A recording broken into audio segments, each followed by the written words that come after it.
देखो आज गोटे सिंप्लिफिकेशन छोट क्वेश्चन आम जे देखा जे एमती क्वेश्चन परसेंटेज आसले आम केमती सल्व करवा। देखो ये जगह आमर अच्छे 68%, ये जगह आमर अच्छे 32%।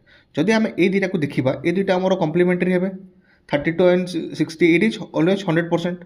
तो जदि यहीटा को आम देखा जिते दुटा कम्प्लीमेंटारी हो आमर जो बाकी नंबर गुड़ा देखा तार आम डिफरेन्स नहीं जावा। जदि 430 और 380 डिफरेन्स ना तेल या लिखिपारि 380 + 50 लिखिपारि। ता माने वर्तमान है 68% ऑफ 380 एंड 32% ऑफ 380। जो 68% 32% मिसीज 100% हो 100% ऑफ 380 इज 380 इटसेल्फ। नाउ आम देखा जो बर्तमान 32% ऑफ 50, 32% ऑफ 50 जिते लेखा हे ता माने 50% ऑफ 32 भी हम कहीं आम जानूँ A percent of B is equal to B percent of ए।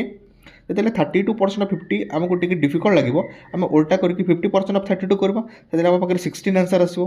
मैंने 380 + 16 मिसिकी 396 मोर आंसर हो। This is a tricky thing.